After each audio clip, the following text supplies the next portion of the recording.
Assalamualaikum warahmatullahi wabarakatuh. Nah, 2 minggu yang lalu kita belajar tentang sistem gerak pada manusia.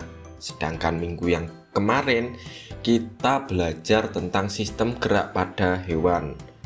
Nah, untuk minggu ini kita sistem gerak pada tumbuhan. Apa saja yang akan kita pelajari? Kita hari ini akan belajar gerak endonom, gerak higroskopis, dan gerak eksinom. Apa aja? Nanti kita belajar bersama. Apa istilah-istilah penting yang akan kita pelajari, yaitu endonom, higroskopis, eksinom, tropisme, taksis, dan nasti.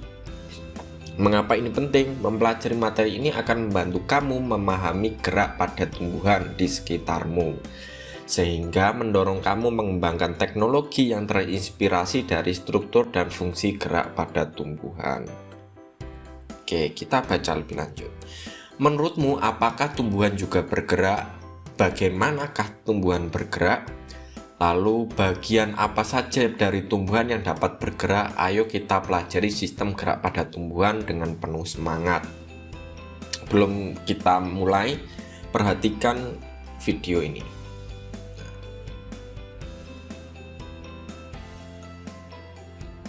Ini merupakan tumbuhan. Tumbuhannya terlihat bergerak, tapi tumbuhan ini tidak bergerak dengan sendirinya, atau bukan tumbuhannya yang bergerak, tapi yang menggerakkan adalah angin. Nah, ini tidak kita pelajari hari ini. Jadi faktor luar, angin, itu dikecualikan. Jadi tumbuhan tidak bergerak karena angin, tapi tumbuhan bergerak dengan dirinya sendiri. Kita lanjutkan. Karena tumbuhan bergerak dengan dirinya sendiri, itu disebut gerak endonom. Bentar. Oh, ini namanya gerak endonom. Kita lanjutkan aja wes. Perhatikan gambar 1.45. Pernahkah kamu menyentuh daun putri malu atau Mimosa pudica? Ini istilah latinnya. Apa yang terjadi jika daunnya disentuh? Bagaimana jika daun putri malu tersebut diberi rangsangan panas atau dingin? Apakah ada perbedaan kecepatan menutupnya daun putri malu tersebut? Dan untuk menjawab semua pertanyaan itu, ayo lakukan aktivitas berikut ini. Ini ada aktivitas yang bisa kalian lakukan di rumah. Kalau di sekitar rumah kalian ada putri malunya, nah, kalian bisa melakukannya sendiri. Untuk pembelajaran kita hari ini kita lewati terlebih dahulu. Jadi ini adalah gambar dari putri malu yang disentuh dan daunnya akan menguncup. Nah, ini merupakan salah satu gerak yang dilakukan oleh tumbuhan. Jadi bukan karena angin gerakannya seperti yang video saya tunjukkan tadi. Kita lanjutkan. Jika kamu mengamati dengan seksama, ternyata tumbuhan juga melakukan gerakan, misalnya pada tumbuhan putri malu tersebut. Ketika daun menutup, putri malu disentuh, maka daun putri malu akan menutup. Gerak menutup pada daun tumbuhan putri malu merupakan respons terhadap rangsangan. Arah penutupnya daun akibat rangsangan adalah tetap meskipun diberi rangsangan dari arah yang berbeda. Bagaimana daun putri malu dapat menutup? Nah, itu kalian pelajari lebih detail lagi di SMA atau perguruan tinggi. Nah, bagaimana bisa putri malu itu bisa bergerak dan menutup dan lain sebagainya. Kita bergerak ke gerak endonom. Nah, gerak pada tumbuhan dibagi menjadi 3, yaitu gerak endonom, gerak higroskopis, dan eksinom atau esinom. Pertama yaitu gerak endonom. Gerak endonom ini terjadi karena tumbuhan itu sendiri. Nah, lihat ini. Ini adalah gambar dari tumbuhan hidrilla.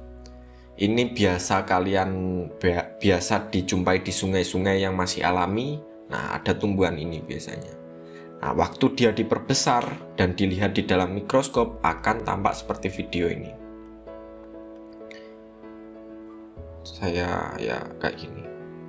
Jadi ini di dalam selnya, kalau dilihat di mikroskop, dia bergerak seperti ini. Tapi yang bergerak itu di dalam selnya, atau kalau sampean di tubuh sampean jadi paru-parunya bergerak, otaknya bergerak kayak gitu. Nah, jadi organ-organ di dalam sel tumbuhan ini bergerak. Nah, itu gerak namanya gerak endonom. Jadi dirinya sendiri yang bergerak, di dalam tubuhnya sendiri yang bergerak kayak gitu. Itu gerak endonom. Selanjutnya, jadi ini dalam selnya. Guys, kamu akan melihat kloroplas. Kloroplas itu yang hijau-hijau ini, nama disebut sebagai kloroplas. Nya bergerak, berkeliling atau berotasi di dalam sel tersebut. Sel yang disebut gerak siklosis. Ya, ini gerakannya disebut gerak siklosis.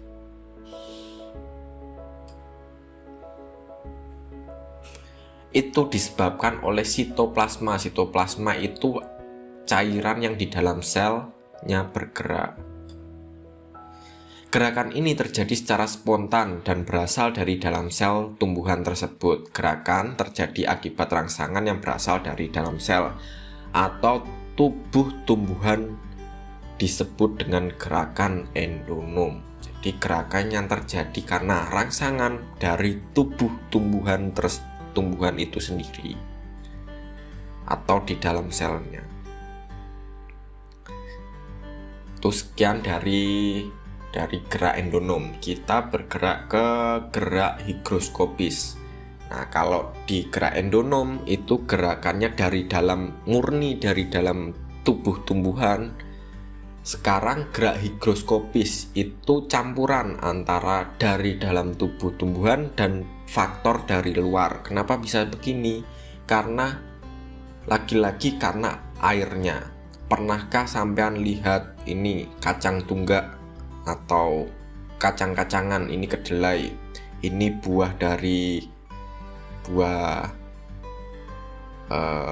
Kamboja, buahnya Kamboja kan kayak gini. Kalau misalnya buahnya kering, nah di dalamnya ada biji yang copot atau bisa lepas. Videonya seperti ini. Ini merupakan, kalau tumbuhannya kering, ya, terus bijinya rontok semua. Nah, buahnya kering, terus bijinya rontok. Nah, kayak gini.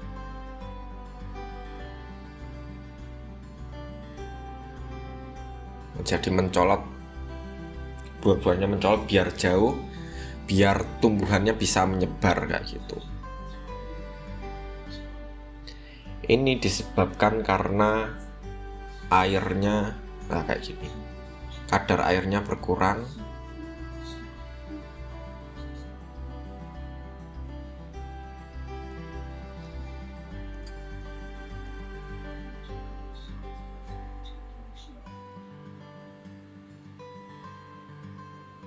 Ini adalah videonya.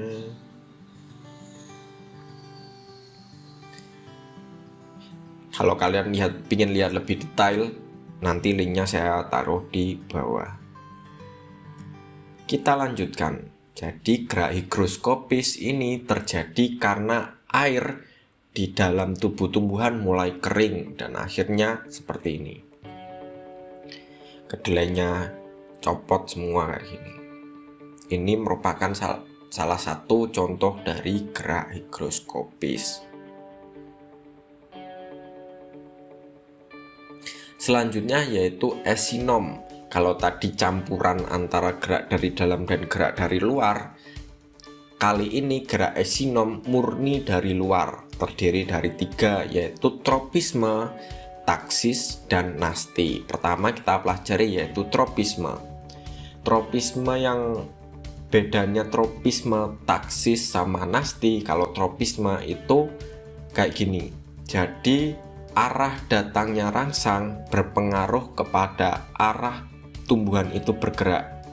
Jadi tumbuhannya itu ikut bergerak, tapi dia tidak pindah tempat. Nah, kayak gini. Ikut bergerak tapi tidak pindah tempat, tetap saja. Ini merupakan gerak tropisme. Gerak tropisme terdiri dari banyak, yaitu yang pertama yaitu fototropisme. Foto artinya cahaya, jadi bergerak karena adanya cahaya. Videonya seperti ini. Kita ulangi.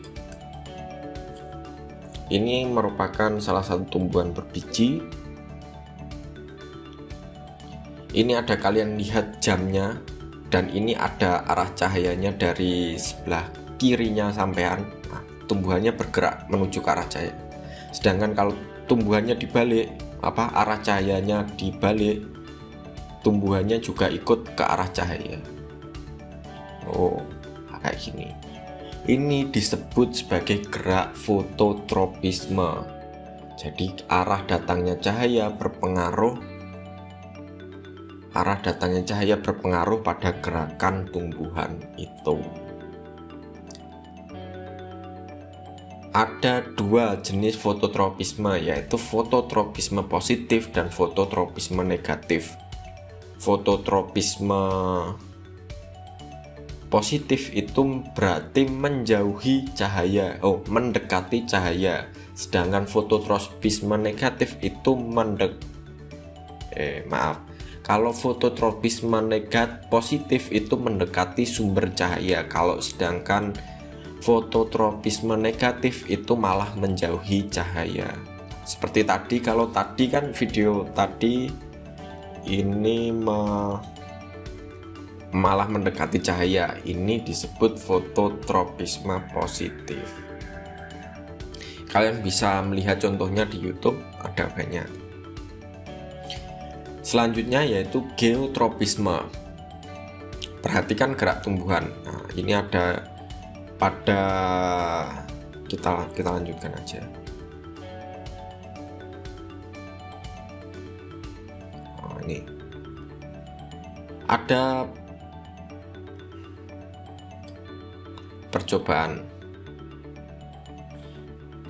Mula-mulanya tumbuhan ini di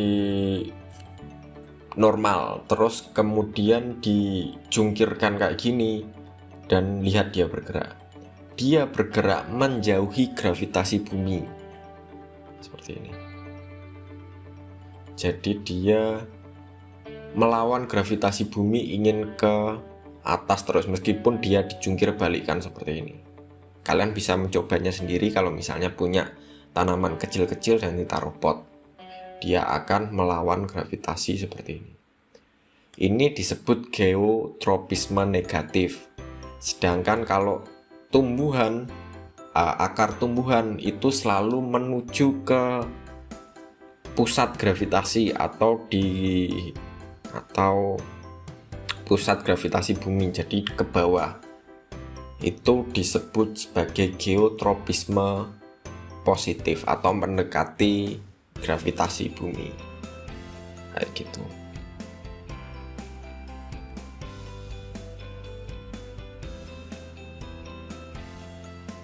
Nah, ini ada gerak akar menuju pusat bumi disebut geotropisme positif, sedangkan gerak batang menjauhi pusat bumi disebut geotropisme negatif. Jadi geotropisme itu karena adanya gaya gravitasi. Selanjutnya yaitu hidrotropisme. Hidrotropisme ini sulit mencari videonya karena ada di dalam tanah. Jadi hidrotropisme itu gerakan akar di dalam tanah untuk mencari sumber air. Biasanya kalau tahu kaktus kan ada di gurun atau tempat yang panas.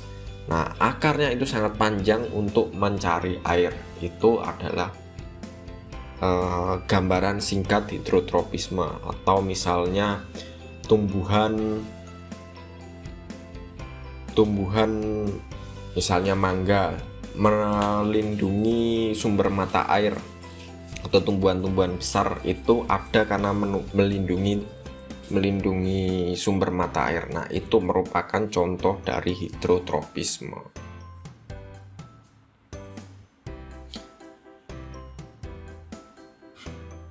Selanjutnya yaitu gerak tigmotropisme. Tigmotropisme ini karena adanya sentuhan. Contohnya apa? Contohnya adalah tumbuhan sulur. Sulur bisa melilit karena adanya sentuhan dari penyangganya. Ini videonya.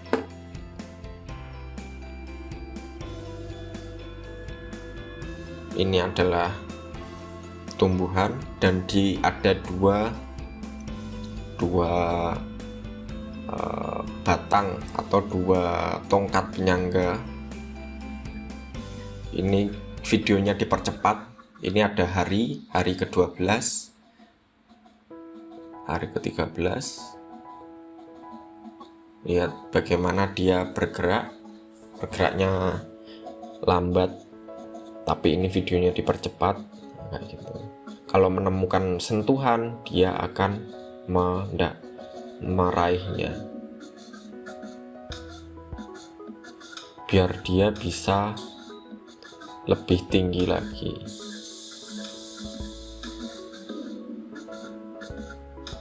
Nah, kayak gitu.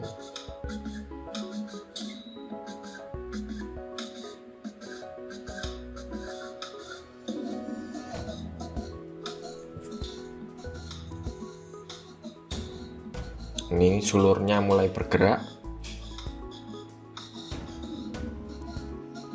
mulai meraih tongkatnya.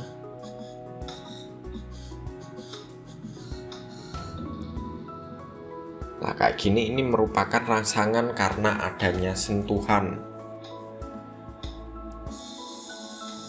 Contoh, salah satu contoh. Oke. Jadi ini bergerak, tumbuhannya juga mengarah ke adanya tongkat ini dan terus bergeraknya.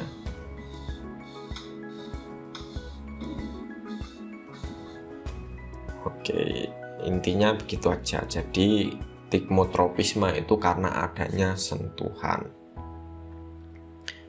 Selanjutnya yaitu kemotropisme. Kemotropisme ini misalnya ini pembuahan. Jadi gerak antara serbuk sari, isinya serbuk sari ke dalam butik. Ini merupakan contoh dari kemotropisme. Jadi ada senyawa-senyawa kimia yang mengundang serbuk sari ini ke dalam butik dan akhirnya bisa menjadi buah dan biji dan lain sebagainya yang biasa kalian makan. Nah, kayak gitu. Ini merupakan contoh proses pembuahan di tumbuhan. Selanjutnya yaitu taksis. Berbeda dengan tropisme, kalau taksis itu gerakannya juga diikuti tumbuhannya bergerak. Nah, salah satu tumbuhan yang bisa bergerak dan berpindah tempat itu salah satunya yaitu Euglena viridis. Seperti ini gerakannya. Jadi ini hanya bisa dilihat melalui mikroskop. Dia tumbuhan yang sangat kecil, dia seperti kayak gini. Tapi dia punya klorofil dan dia bisa berfotosintesis. Gerakannya seperti apa? Gerakannya menuju ke cahaya matahari.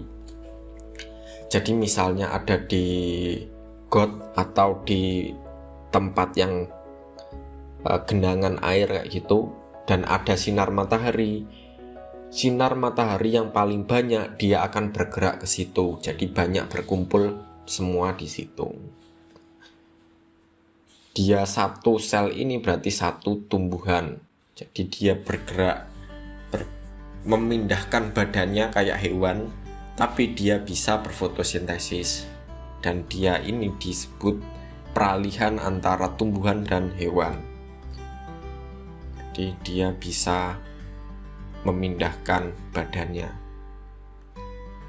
Oke, saya tegaskan lagi, kalau taksis itu berpindah tempat badannya juga. Kalau tropisme kan bagian tubuhnya yang berpindah, yang bergerak, tapi seluruh badannya tidak berpindah tempat.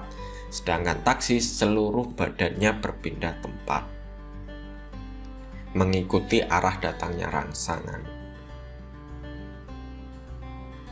Ini disebut sebagai fototaksis, atau bergerak berpindah tempat menuju ke arah cahaya.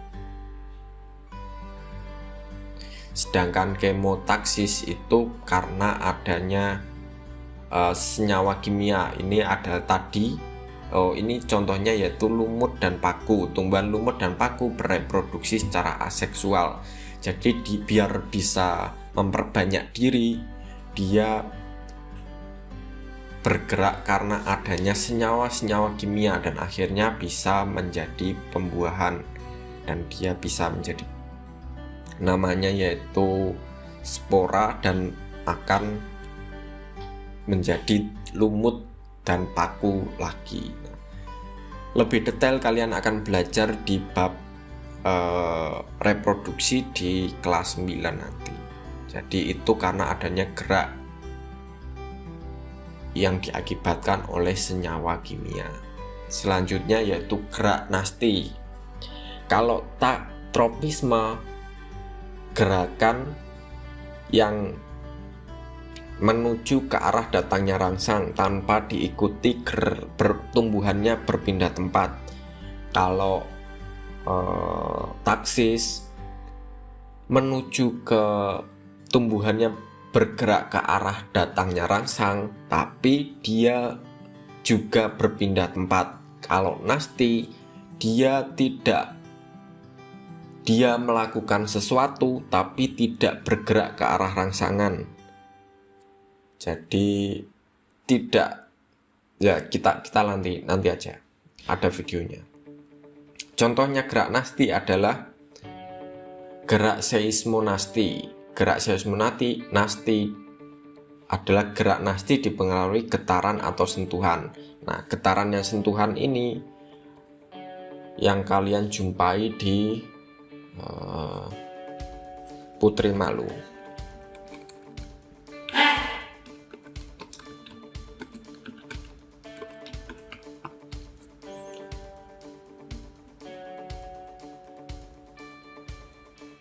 Nah, gambar ini. Nah, kalau disentuh dia kayak gini. Ini disebut tigmonasti. Udah kalian biasa mainan. Oke, kita lanjutkan. Selanjutnya yaitu niktinasti. Apakah kamu pernah mengamati daun tumbuhan bunga merak atau tumbuhan lamtoro? Tumbuhan tersebut bahwa malam hari tumbuhan akan tidur atau akan membuka atau tumbuhannya menutup seperti ini. Kalau siang hari dia membuka, kalau malam hari dia menutup. Videonya seperti ini, tapi ini daun lamtoro. Ini masih siang atau masih sore, pokoknya masih ada sinar matahari. Ini ada jamnya. Ini jam luar negeri, jadi tidak seperti di Indonesia. Ini waktunya jam 18, di sana masih siang. Mulai sore.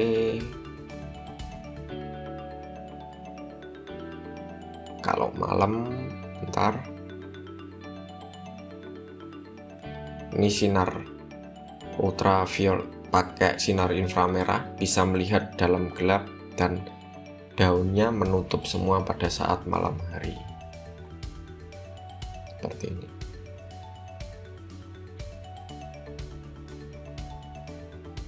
Nah, Oke, ini salah satu contoh dari gerak Niktinasti.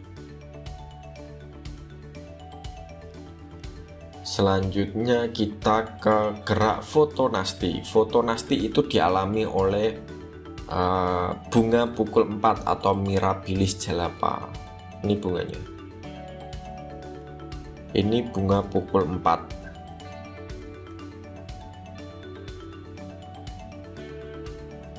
Jadi waktu masih malam ini bunganya nutup kayak gini.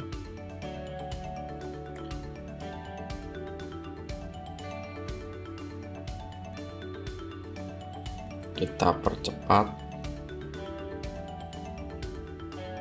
Oke.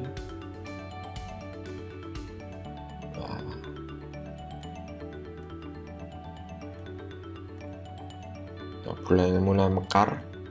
Nah, ini kenapa disebut bunga pukul 4? Itu karena kecenderungan dia pukul 4 itu dia kalau ada misalnya namanya saja pukul 4, tapi kalau misalnya ada sinar matahari dia akan mekar seperti ini.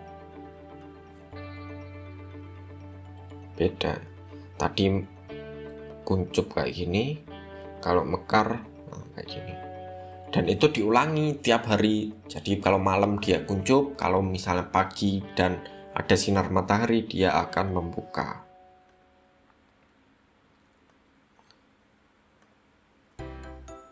Selanjutnya yaitu Termonasti. Bunga yang hidup ini memiliki bunga hidup daerah yang memiliki 4 musim seperti bunga tulip yang banyak ditanam di benua Eropa hanya dapat mekar di musim semi, karena di sana bunga ini hanya mekar kalau misalnya suhu udaranya cukup hangat.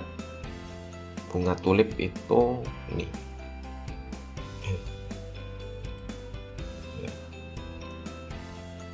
Kita percepat.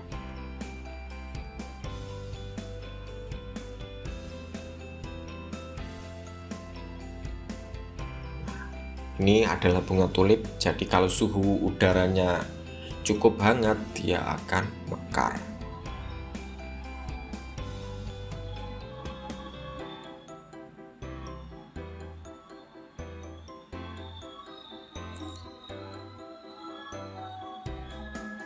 Nah, ini mekarnya kayak gini.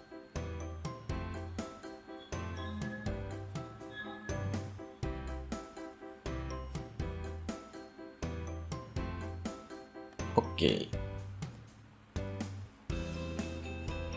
sudah itu aja. Jadi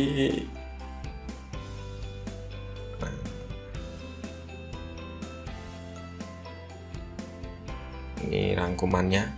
Jadi gerak tumbuhan ada 3, yaitu endonom, higroskopis, dan eksinom. Gerak endonom itu gerak yang terjadi karena tumbuhan di dalam tumbuhan itu sendiri. Sedangkan higroskopis itu campuran, di dalam juga ya berpengaruh, di luar juga berpengaruh. Di dalamnya itu karena di dalam tumbuhan itu ada airnya, dan air itu juga ada faktor luarnya, maksudnya air juga datang dari luar. Jadi higroskopis ini campuran antara luar dan dalam, sedangkan eksinom ini hanya murni dari luar tubuh tumbuhan. Eksinom terbagi menjadi 3, yaitu tropisme, taksis, dan nasti. Kalau tropisme itu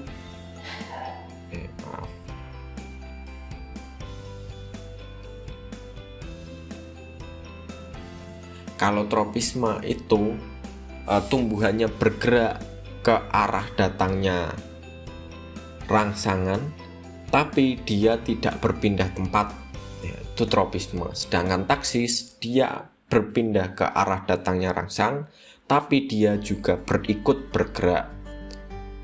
Sedangkan nasti dia tidak, dia bergerak mengikuti datangnya rangsang, tapi tidak diikuti dengan arah datangnya rangsang dan tidak bergerak, tidak berpindah tempat. Untuk pengertian lebih detailnya silahkan dicari di internet atau dibaca di buku. Nah, sekilas itu pembelajaran kita tentang gerak pada tumbuhan. Sekedar review pembelajaran kita pada bab ini. Bab ini belajar tentang gerak benda pada makhluk hidup dan lingkungan sekitar. Gerak benda dulu saya jelaskan tentang gerak lurus dan gaya. Kita belajar jarak, perpindahan, kelajuan, kecepatan, dan percepatan. Kalau misalnya kalian ingin belajar lagi, silahkan buka link-link yang saya berikan, atau saya rekapkan lagi biar kalian bisa belajar. Dipengaruhi oleh gaya ini. Gaya ada hukum Newton 1, 2, dan 3, gaya sentuh dan tidak sentuh. Nah, sedangkan gerak makhluk hidup kita belajar 3 dulu, yaitu gerak manusia, gerak pada hewan, dan gerak pada tumbuhan pada pembelajaran kita hari ini. Gerak pada manusia kita belajar tentang tulang, kita belajar tentang sendi, dan kita belajar juga tentang otot. Gerak pada gerak pada hewan kita belajar tentang hewan darat, air, dan udara. Sedangkan gerak pada tumbuhan kita belajar gerak endonom, higroskopis, dan eksinom. Eksinom terdiri dari tropisme, nasti, dan taksis. Dengan berakhirnya pembelajaran di bab ini, saya sampaikan terima kasih banyak dan assalamualaikum warahmatullahi wabarakatuh. Untuk tugasnya saya taruh di link, kalian bisa klik selanjutnya.